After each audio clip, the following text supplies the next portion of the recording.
This is the best of the festival. I know it's a Wednesday night, but I need you guys to go absolutely crazy. Do you reckon you can do that? Yes, I need you guys. Benji, start the clapping. Let's go. Put your hands together. We're going to follow. It's going to flow all the way back. That's it. That's it. Raise the roof. Yes, for your first act, Charisa Bossinakis.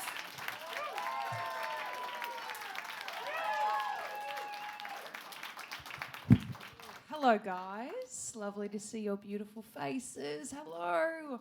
It's very nice because I've, I'm not going to lie, I have had a few fucked gigs as of late. I had to gig at a bachelor party, which, yeah, it's as fucked as it sounds. Basically, somebody thought it would be a great idea in between lap dances to bring me on and tell jokes. And you should have seen the disappointment on these lads' faces when I walked on in my trackies and a microphone. When I started talking halfway through my set, I just heard from the back, "Oh, are you still going to dance?" No. I don't know about you, but like being the only comic in a strip joint, you kind of feel like the dinner roll in a KFC meal. Like no one's sad that you're there, but you're not the reason why they ordered the meal. And after the gig, I was, waiting for my Uber, just questioning my life choices. And one of the lads, he came up to me, and he just sees me and he looks at me and he goes, "Hey, you hang in there." And proceeded to vomit all over the pavement. But I guess our fairy godmothers come in all different shapes and sizes. Those who don't know, I'm Greek. Give us a shout if you're Greek. What the fuck did you do to the Greeks? You got rid of them. No, I don't blame you. No, they're all right. I'm Greek. I come from a Greek family because that's how that works. No, I come from a Greek family, but I recently learned that I am not the favourite of the family. My cousin Steffi, she's the favourite. Everyone loves Steffi. She's the golden child. And the way that I learnt this was through my grandmother, because the compliments that she gives Steffi, they're very different to the compliments she gives me. I'll be chatting to Steffi, my grandma, she'll go up and she'll go, "Oh, Steffi, you are the most kind, beautiful person I have ever met. You have blossomed into the most beautiful flower. I love you with all my heart." She turns to me. "And you, Miss Lady here,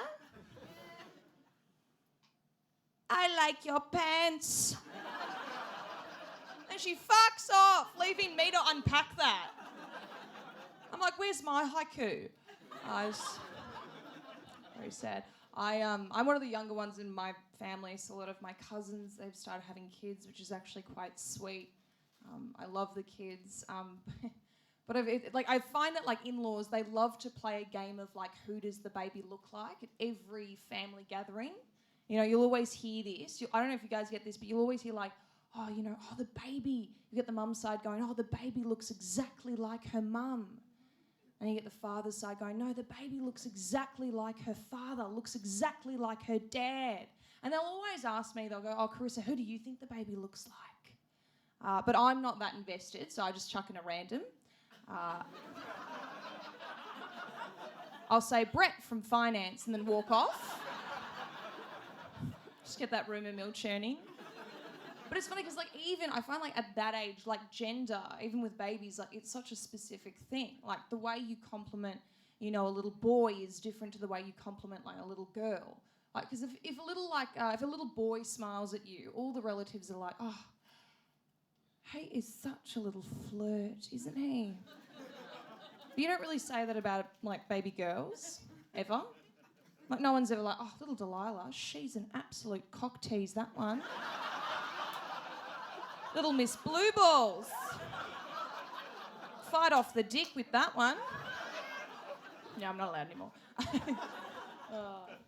It's funny because hanging out with these kids, it's got me thinking about my own childhood, and it's weird. I find that if you question anything about how you were raised, your parents get very defensive immediately. Like I said to Dad the other day, I was like, "Oh, Dad, have I always had this scar on me?" And he just shot back, "Hey, we did the best we could." But, you know, you got away. And I was like, "What does that mean?"